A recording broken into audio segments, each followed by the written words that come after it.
Hi, we're Shannon and Jerry Arner. And our dog, Betty White. Your hosts of the Arner Adventures podcast. Could we have named it something more creative? Probably. But it's the name of our blog. It's our last name. We're on an adventure. Yada, yada, yada.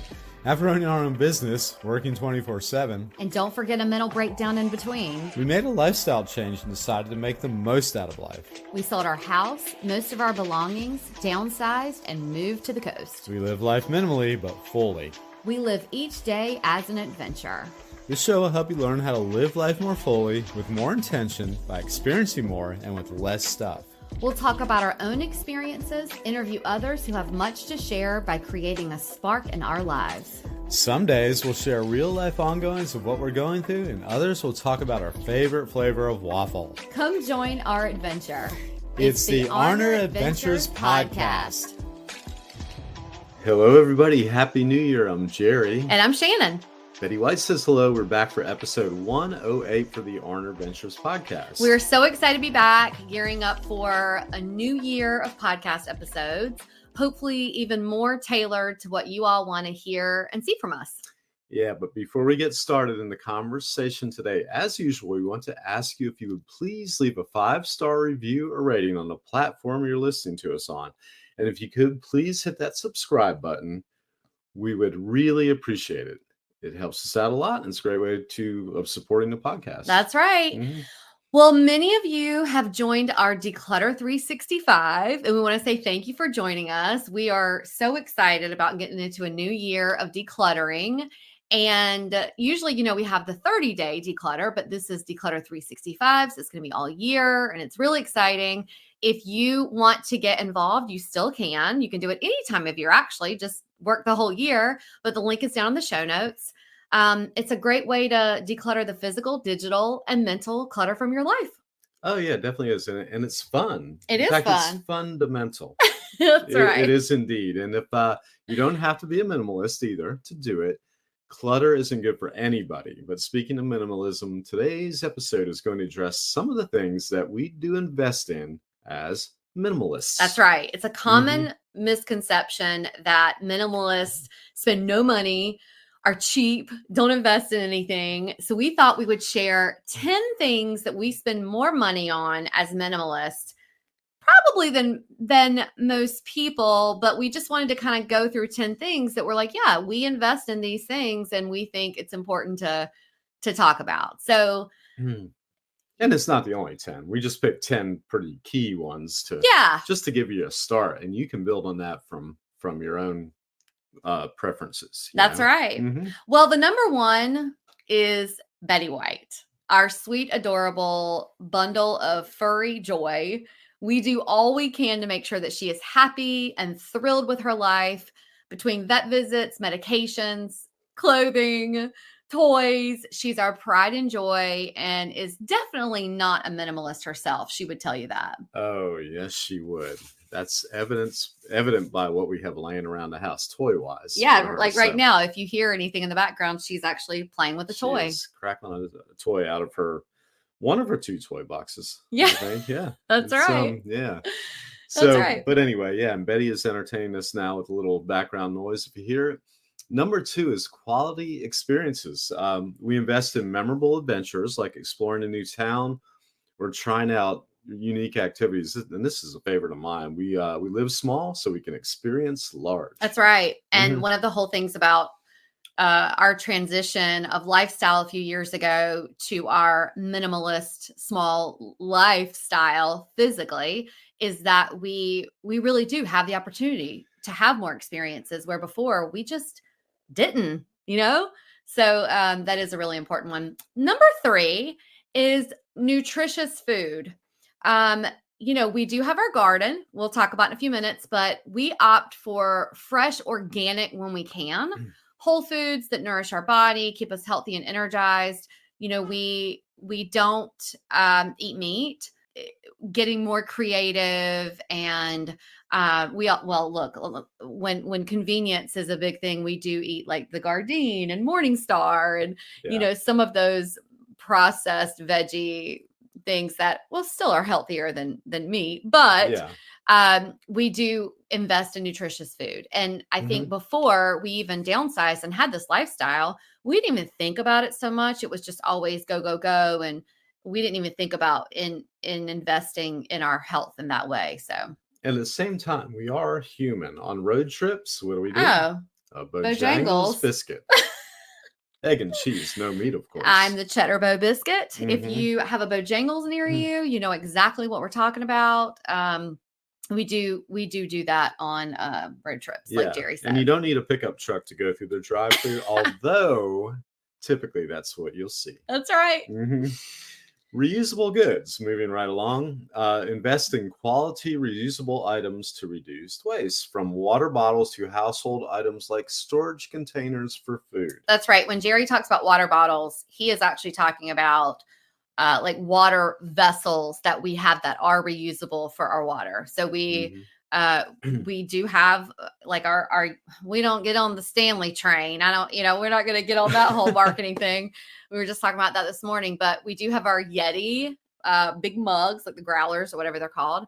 And they're great. They keep our water cold. We fill them through the day.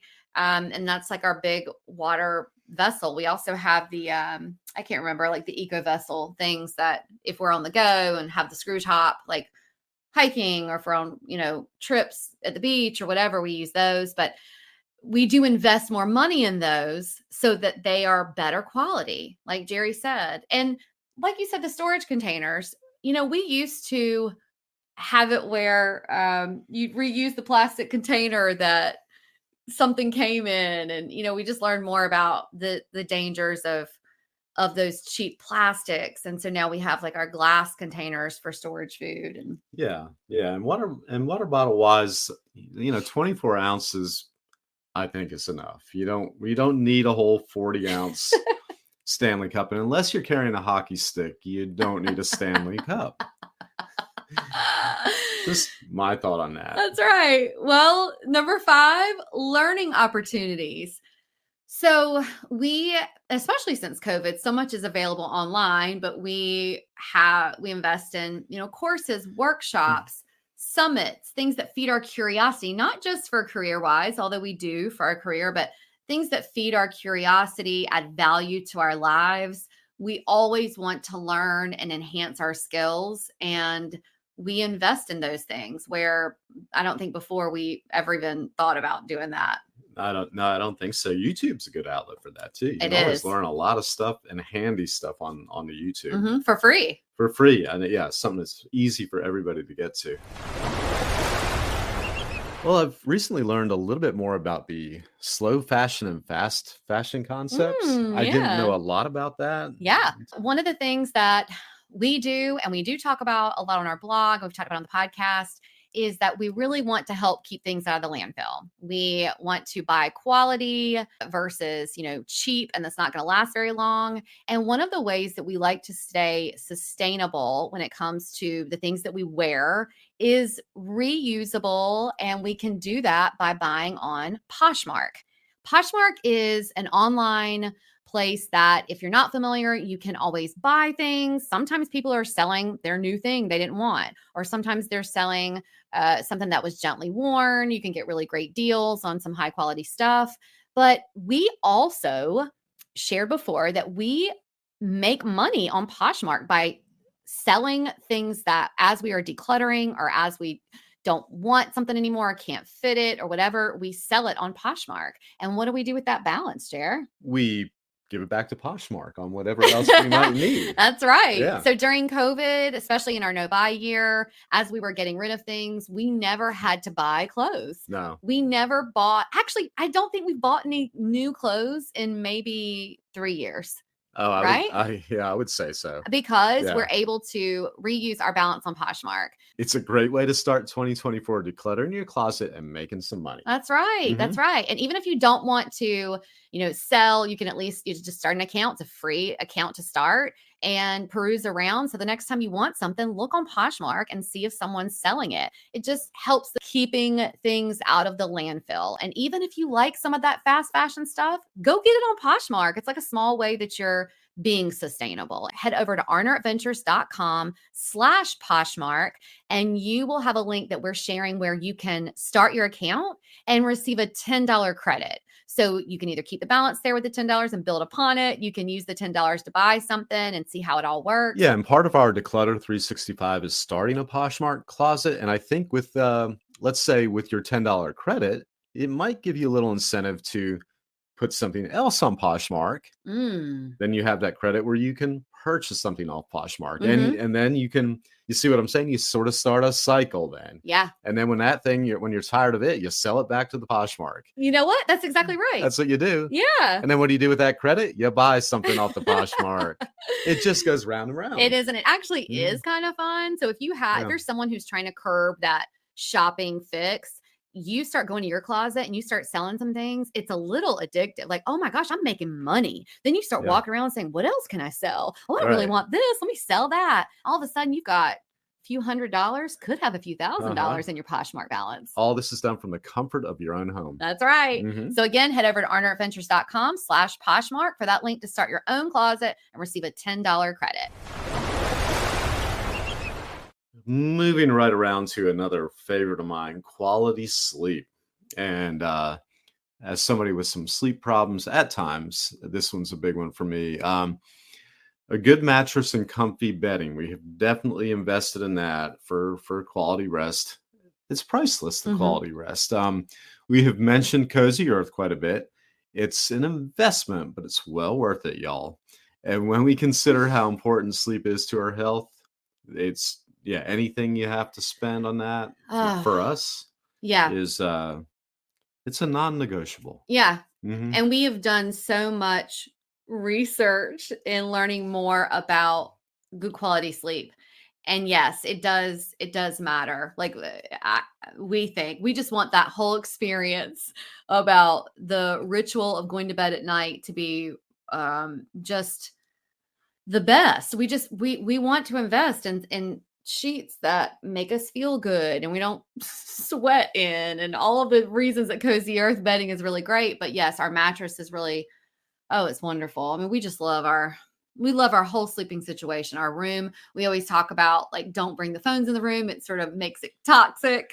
So we want our whole environment to be good. So yeah, that quality sleep is really important. Well, speaking of health and wellness, we invest in our health. So medical providers, therapy, different supplements that we might need if we find out from lab work. We spend money on making sure that we take preventative measures and proactive measures to remain healthy. Look, we are not going to kid around. We know that not everybody can do that. We have been in situations where we cannot do this. Even therapy. I mean, therapy can be really expensive, and we're now in a situation where we can invest in that. And I think that with our lifestyle and downsizing and many other things that we invested in and thought were important and weren't, now we know that taking care of our health and investing towards that is something that we want to list as a priority. Oh, always. Yeah. Health first. Health and safety. Health and safety. You are a safety guy. Safety guy. This next this is an easy one for me. Sustainable fashion. Considering I'm somebody, I think I still have stuff left from my late teen years. We don't spend much money on clothing. We make every attempt to be as sustainable as possible.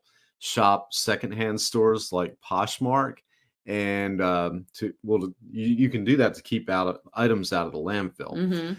When we do need to invest in clothing, we do our research to make sure that we're buying brands that are slow fashion, sustainable, and high quality so they last longer. That's right. Yeah. And explain slow fashion. I always forget. Yeah. So slow fashion, let's talk about fast fashion. Fast fashion are things that are made very quickly to get back on the market. They're usually not very good quality. You can think about these as the ones that are made overseas. There's a lot of, the whole sweatshop. I'm not saying they're all made in sweatshops, but that was when the fast fashion terminology started coming more about, where people were finding out that a lot of their goods were made in these sweatshops overseas by children. just these terrible conditions. So that's sort of fast fashion. Slow fashion is higher quality. It really is made sustainably, with being mindful that there might not be thousands of pieces of something. There might be 20 sweaters, or, they may cost more, but they're made with the mindset of it lasting a longer time. And so it's slow fashion, slowly made, higher quality, lasts longer. It might cost twice as much, but last 5 times as long as the slow thing. So if you do the math, right. Yeah. And they usually don't end up in the landfill. Whereas if you think about your Sheins or H&M, and look, they've got really cute stuff. If you see something, you're like, oh my gosh, I have to have that. Maybe buy it reusable, buy it on Poshmark for a few bucks, and you're going to save some money. I got a really cute H&M dress I got on Poshmark that I love. I still have it because that pink one, that's the strapless, I wear it to events. Yeah. I love it, but I take care of it so that I can have it last longer. But if you think about that, those types of things just usually don't last very long. And if you really love it and you have it, maybe consider repairing it if the stitches run out. Get your local seamstress or someone to alter it and fix it so it lasts longer. That's always a good alternative. And speaking of Sheens ending up in a landfill, didn't actor Charlie Sheen once end up in a land? He's doing better now. He's doing a lot better now. He's done the work to kind of get himself straight. I think he is doing okay. Yeah. I'm sure he's seen his landfill or two. He probably has. Well, yeah, I'm sure he has. Yeah. Well, moving on, number 9, our garden. A garden, look, y'all, a garden does not take a lot of money to start when you want to do something like a container one or in pots. We highly encourage growing your own food because it's so fulfilling. There's a million reasons, and we have a blog about that too. But it doesn't take a lot of money, but it is an investment, especially when you have one the size of ours. We built ours in our yard. We actually have 3 sections, but because we love it so much, we decided to then work with Earth Easy, and they gave us some raised bed garden container beds that we love. But it's an investment in lifestyle, of course. We compost, so we want to make sure that we fill our garden with great nutrients. But when you're starting, we got really good soil. We live at the beach. We don't have the greatest soil to grow food, so we did invest in that at first. And then also just, the seeds, or if you want to start with little plants, we do buy locally. When like the tomatoes, we've learned if someone raises tomatoes to plants nearby, they last longer because they're used to the salt air that we have. But, one thing that we didn't consider as an investment until we spent our first summer with our garden is the watering. So when we got our first water bill, wow. Yeah. We realized that's an investment, but it is an investment that was worth it to us to have fresh foods that we grow ourselves. And it's just a really great way to, spend time. I love being in that garden. Yeah. Yeah. And I do too. And I think I like watching you in the garden because I know it's a happy place for you. Yeah. So it's like, wow, she's really happy. And then I'll join too. And then I can go back and forth. Yeah. Yeah. But she can really spend some time in the garden. I love it. Yeah, you do. I like the more results you get, I think the more I like it too. Like this year I had my peppers going. And then I found myself a little more like you, staring out the window, trying to count the peppers and stuff. And that's like, oh, I'm catching the bug too. Yeah. Yeah. Well, you don't want bugs in your garden, but you are. No. But yes, it's just really fulfilling, but it is an investment that we want to continue and learning more about, talking about the learning of resources, learning more about what we can grow here and what kinds of things don't grow. And yeah. So anyway. Indeed. Oh, another favorite, dining out. And I can't say I like to dine out a lot. Right. Because we like to be at home, but I do like to dine out here and there. It's an investment that we think is important. It is. Yeah. It's a nice way to get out and circulate a little bit and just, look at what's going on. And I think when you were restaurant people at a time like we were, you kind of like watching what the restaurant people do. Yeah. It's pretty neat. But yeah, we're pretty mindful of this. We don't spend as much as some people do, or a lot of people do. But even in a no-buy year, we do have a budget for this.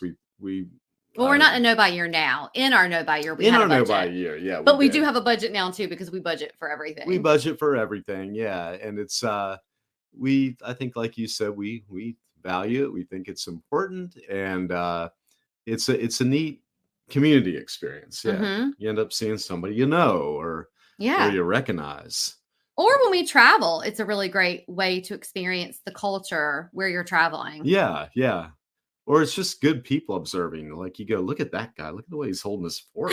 What's up with that? And it's good to support your local restaurants. And like I said, I think working in restaurants before, like we have, you sort of have an affinity for restaurant workers. And, they struggled during COVID. And we're ones to tip a little extra and stack the plates on the end of the table, because we both had to before servers. We are really great dining out customers. We're really great. People would love to have us as their table. Yeah. If they knew how good they were, they would pay us to come to the restaurants more often. Yeah. It's kind of the way they do with celebrities. Oh, gosh. Yeah. And it's a cool thing to do together. So yeah, we do love it. There you have it. And since we met in a restaurant, yeah, like you said, it's a great thing that we sort of do to reminisce about that time. Yeah, indeed. Yeah. Yeah.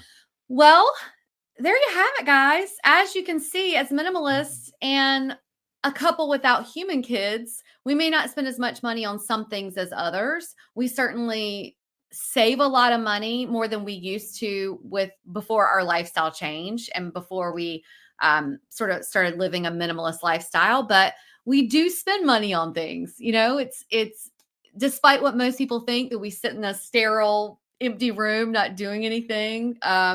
We live a lot more rich of a life than we did before. We were just talking about that this morning, that before our lifestyle change, we just, I feel like our home wasn't even our sanctuary. We just weren't enjoying experiences and our lives. It was just sort of just doing things to get through. So there's the 10 things. There's more ways that we spend money, but we just thought we would share maybe the top 10 things that we enjoyed most about living as minimalists. Yeah, the high points, as they say. And you can add your own. Take ours as a template and add your own and see what you can come up with. That's right. Yeah. If this episode resonated with you, or if you know of someone who would benefit from anything we talked about today, or any episode, our guests, or anything, please share it with a friend. It's a great way of supporting the podcast and us, and we really appreciate it. Another way of supporting the pod is by leaving us a 5-star review or rating on the platform you're listening to us on. Oh, and go ahead and hit that subscribe button, because that also supports us. We would love that. You can always find us, links we refer to during the show, and any of the podcast sponsors at arneradventures.com, or linked here in these show notes. And until next time, enjoy that journey you're on. We're wishing you lots of adventures. Adios. Arrivederci. Au revoir. Adios. Sayonara. Auf Wiedersehen. Dos vidaniana. And a